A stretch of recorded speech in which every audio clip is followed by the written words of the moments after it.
Ada 7 golongan yang akan memperoleh naungan Allah di hari yang tidak ada naungan selain naungannya tersebut.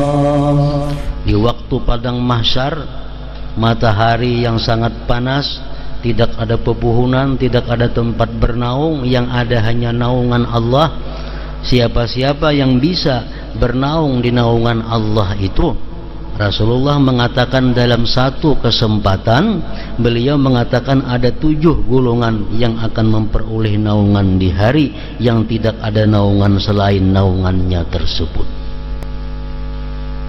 Mereka adalah orang yang adil. Dalam hadis disebutkan imamun adilun, pemimpin yang adil, pemegang kekuasaan yang adil. Adil dalam hukum, adil dalam ekonomi, adil dalam pemerintahan. Yang kedua, orang yang tumbuh dewasa dengan selalu taat kepada Allah. Sabun nasya'a fi ibadatillah, pemuda yang hidupnya taat kepada Allah. Pemuda, pemudi yang menghabiskan masa muda-mudinya itu dalam urusan ibadah kepada Allah. Yang ketiga, orang yang hatinya selalu bergantung kepada masjid.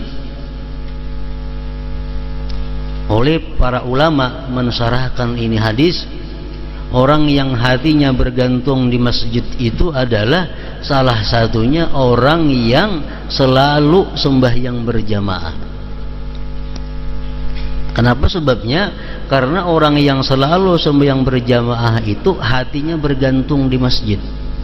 Nah, oleh sebagian ulama pensyarah hadis, orang-orang yang selalu sembahyangnya berjamaah 5 waktu setiap hari di masjid atau dilanggar sama aja akan mendapat naungan Allah Subhanahu wa taala. Yang keempat, orang yang menjauhi segala yang haram karena takut kepada Allah, meskipun sebenarnya ia mampu bermaksiat.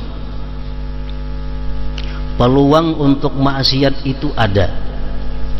Orang kadang tahunya, tapi ia takut lawan Allah, dia tinggalkan maksiat. Nah, orang seperti ini pun dapat juga naungan Allah pada hari kiamat kayaknya. Dan orang yang merahasiakan sedekah karena Allah, ini rahasiakan sedekahnya, sedekatus sir. Dan orang yang mencucurkan air mata ketika sedang sendirian berzikir kepada Allah. Dan Rasulullah sallallahu alaihi wasallam bersabda, man anzara mu'siran aw wada'a lahu azallahu Allah fi zilli arsyih. Barang siapa menunda tagihan hutangnya atau membebaskan hutangnya dari orang yang sedang dalam kesulitan, maka Allah akan menempatkannya di bawah naungan arasnya juga.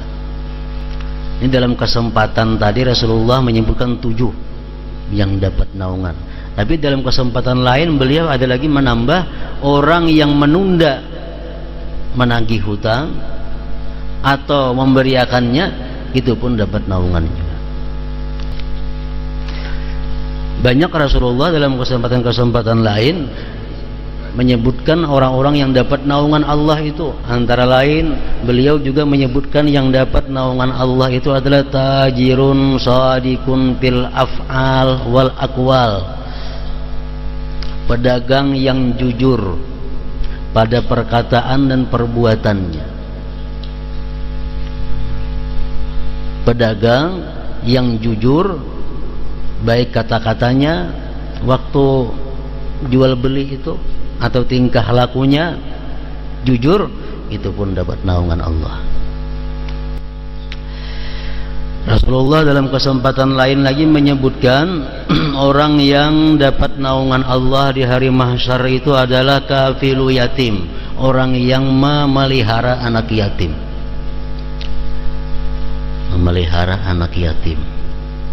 memberi makan inya, menyekolahkan inya, memberikan pakaian kepadanya, mendidik akhlaknya. Itu ngarannya kafilul yatim. Dia kafil. Kafil ini mencakup seluruhnya. Dia beri makani, dia berikan pakaiannya, dia berikan pendidikan agamanya. Nah, itu kafilul yatim. Ini di samping di padang mahsyar kaina dapat naungan Allah, dan di akhirat pun sama tingkatannya dengan Rasulullah. Ana wa kafilul yatim, ujian Nabi, aku nanti di akhirat bersama orang-orang yang menanggung mengkafil yatim.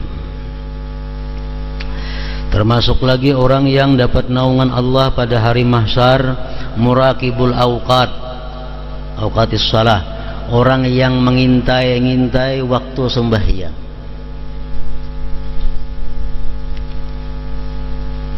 Orang ini gawiannya mengintai waktu sembahyang. Kayaknya bila sampai waktu sembahyang, nah, diberitahukannya azan kahainya misalnya. Ini termasuk juga dapat naungan Allah. Termasuk juga dalam naungan Allah pada hari mahsyar itu, aimun sagalathu aitamuhu anin nikah, janda, perempuan janda yang enggan kawin, kada mau dilamar orang karena alasan memelihara anak yatim. Perempuan yang ditinggal mati lakinya, ada berisian anak yatim, ada orang melamar lawan inya kedahendak. Kenapa anak belaki? Maharagu anak yatim. Nah, ini perempuan termasuk juga dalam naungan Allah pada hari mahsyar kaina. Rasulullah menyebutkan lagi, orang yang dapat naungan Allah itu adalah talibul ilim, orang yang penuntut ilmu. Penuntut ilmu, baik mengajar, baik belajar, baik mendengar.